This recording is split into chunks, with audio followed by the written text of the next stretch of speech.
Welcome to ThoughtCast, our podcast series where we connect with inspiring industry veterans and thought leaders to uncover what is driving the future of work. In addition, we share insights on how to incorporate technology and innovation to keep up with the emerging trends and discuss ways leaders can navigate through the change as commercial real estate undergoes a paradigm shift. Today's episode of ThoughtCast, I'm extremely pleased to discuss the topic into the future outlook for CRE 2022 with our esteemed guest, Mr. Anurag Mathur, CEO, Savills India. Anurag is responsible for establishing and expanding operations of Savills business in India. He's also a member of Savills Asia Executive Board, RICS Global Management Board. Prior to joining Savills, Anurag served as the International Director at JLL India for 6 years and Cushman Wakefield for 14 years, where he was part of the founding team. Anurag holds a Bachelor of Architecture. He's also a Fellow of Royal Institute of Chartered Surveyors, and he's also a member of Council of Architecture. Welcome, Anurag. Thanks for joining us. We are delighted to have you here today for an enriching session.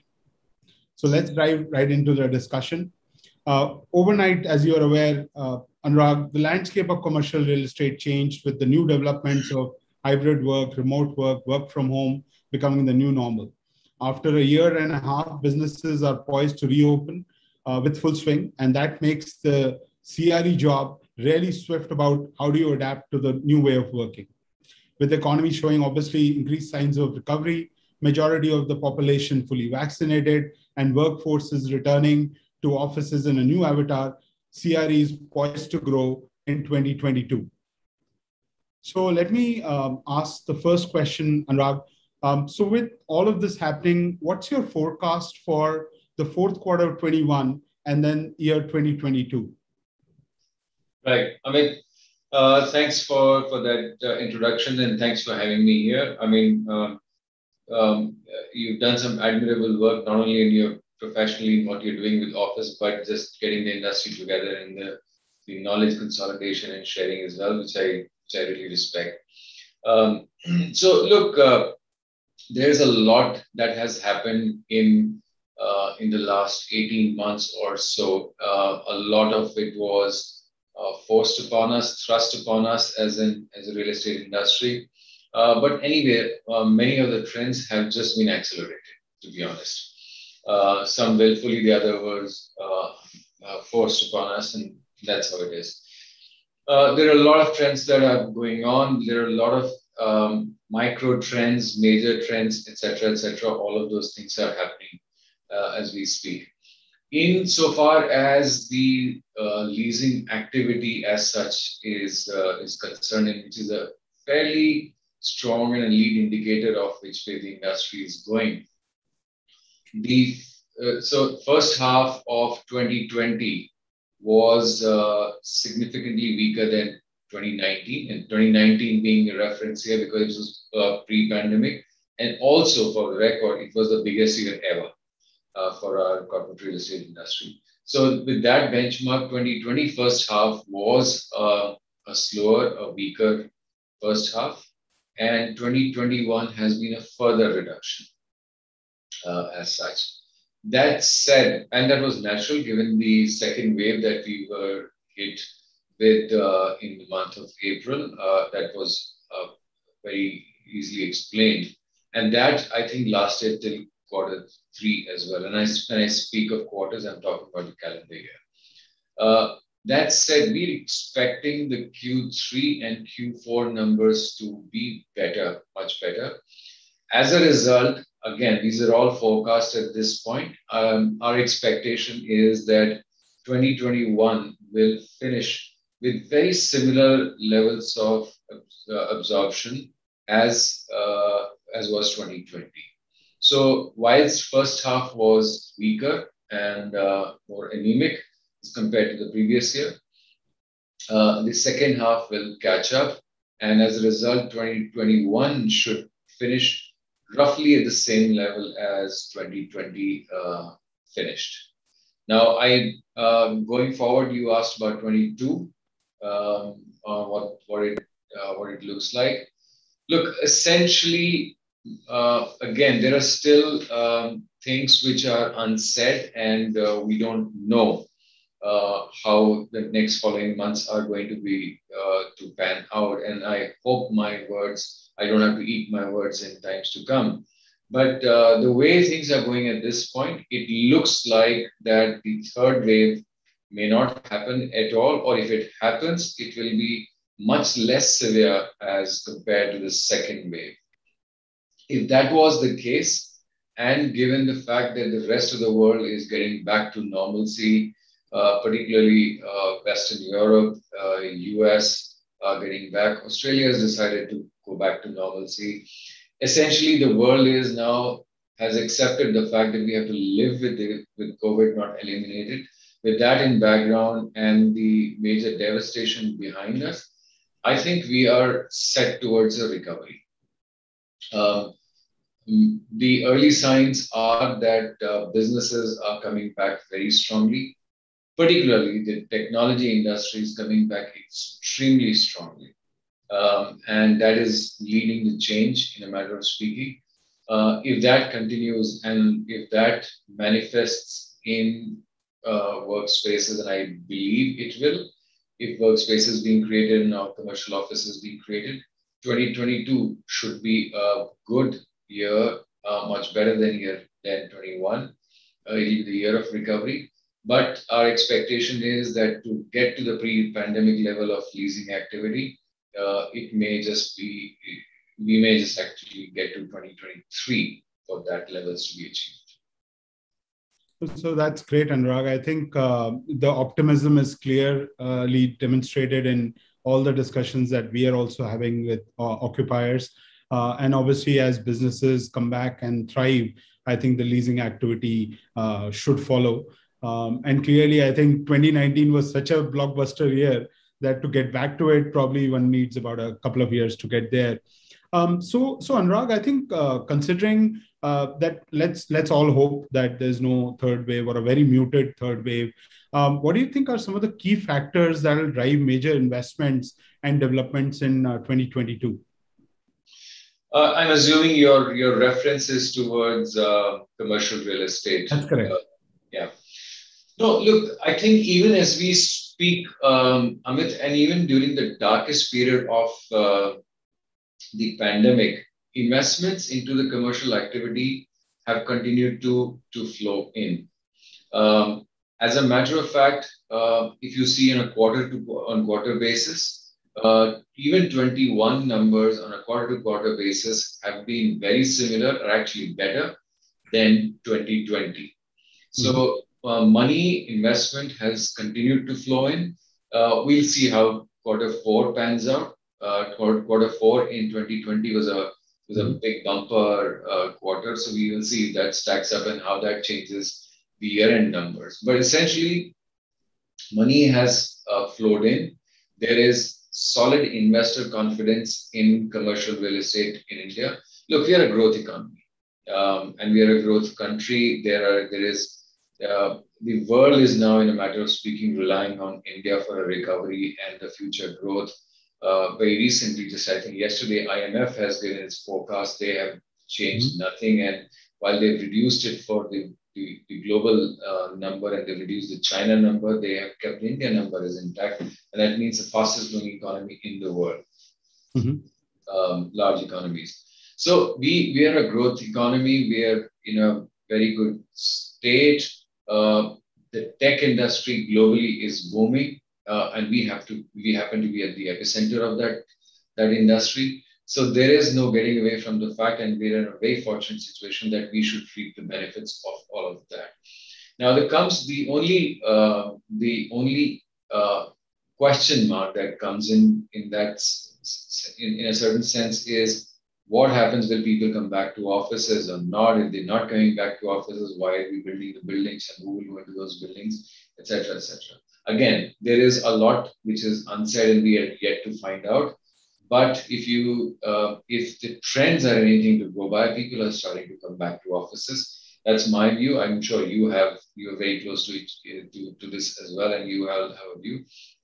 The productivity, the efficiency, the quality, all of it requires us to be in offices. These are world-class offices that we're talking about, which are very, very advanced. They are state-of-the-art offices and buildings and infrastructure, etc. And to get that efficiency, that security, that dynamism in our businesses, people will have to come back to offices. Now, if put it all together, I think we are in a very solid state situation, and that requires significant amount of investment. And I think people who are the investors are smart people, and they continue to pour money into those asset classes. So I think we will see that continued investment coming into the sector.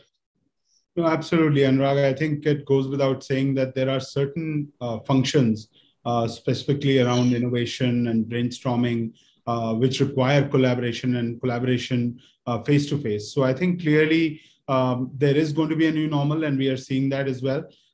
Yes, hybrid work, distributed work is going to become mainstream, but I think the reality is with all the growth that you mentioned, and that is the world is looking at India as the next, arena for manufacturing, services, many other aspects. I think clearly we are poised to grow. And because of that, I think commercial real estate will grow as well. So fingers crossed. And I think both of us are in that space. Where, no, absolutely. clearly, clearly we benefit out of it. Yeah. Look, also, again, once again, we don't know. We can't peek into the future and make prophecies at this point, and it's very dangerous to be able to do that. But look, essentially, the whole concept of several people coming together and working and collaborating in an office, in a conducive work office space, is part of our evolution. It's hundreds and tens and hundreds of thousands of years of evolution that has got us here. I personally do not believe that we can unwind that in a 2 years period. It may change, it may transform a little bit, which I suspect it will, but I don't think that I don't think it can be unwound completely. No, so I think clearly, as I think both of us are saying, there is a significant role that an office plays in our work, right? So I think it will change, and again, hard to predict exactly where it'll end up. But I think clearly office is here to stay and will continue to stay.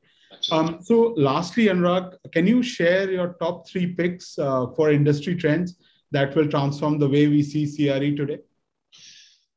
There are several that are coming out. And to me, the foremost is how offices and people meet each other.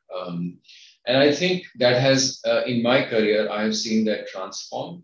And I think that was on that path, but I think the pandemic just accelerated that. And that relates to the fact that we are now, as we are evolving and as we're maturing, as an industry, as an economy, as such, the users of that office space, people who come to work in those offices, are more and more evolved. They are the knowledge workers. Mm-hmm. These are the people with great intellect, with great capabilities, with knowledge, etc., and all those kind of things. These are not essentially people who can be boxed or created as equals. They're not. And therefore, I think that will have to be reflected in our offices, which is to say that these offices have to respond to that individualism in people. It will have to respond to that intellect in people. You have to recognize that 2 people may not have the same likes or dislikes. So our offices will have to respond to that. And that will in itself create several smaller trends. But essentially, that's the high level. You're now working for a very evolved, smart, intellectual knowledge worker who will have strong likes, dislikes, etc. And you'll have to, as an office, as a space provider, will have to respond to that. Mm-hmm. Number 2, I think, is the agile working, the flexible working is here to stay. Mm-hmm. The fact that one has to go to an office means compromising on many, many other things surrounding that is, I think that's going to, if not vanish, it's going to scale down significantly. which means there will be a lot more flexibility. And also, in a certain sense, it's linked to my previous point, where the person is important. And therefore, we'll have to be flexible to have that person in our organization. That flexibility is going to play an important role. So, agility in our offices, we all know there are various definitions of all those things. Agile offices, agile, flexible workspaces, etc. They will play a very important leading role in doing that. Whether it comes from operators such as yourselves or offices built it within themselves and so on. There are various solutions which will emerge over the next period of time. Number three is aspects like technology and health. They are going to play a very, very important role. I don't think enough technology has come into the commercial office space up until now. The technology has been omnipresent in many other segments. If you think about retail and so on and so forth, our industry was actually, in a certain sense, for lack of a better word, was a laggard. We didn't embrace technology as much as many other industries did. And I think we have a lot of catching up to do. So that will happen. The other thing is health and safety, occupational health, safety. That will play a very important role going forward in our industry. So when offices are built, they will have to be built around employee well-being and all those kind of stuff. If people have to travel long distances or whatever distances from their homes to offices, the employee well-being will have to be taken into account and so on and so forth. So that in itself, I think, will play a very important role, how offices will be built and operated. And so these are perhaps my top three things. I'm sure there are many others which will play out, but that's, I suspect, will be important big ones. Anurag, great. Smart workforce, agile workplace, and basically technology, health, and safety becoming front and center as the top three trends as we come into the new normal. Thanks, Anurag, for answering some of the biggest questions surrounding CRE transformation in 2022. A big thank you to everybody for listening in. We will be back again with another episode for such illuminating conversations with top industry experts. Thank you.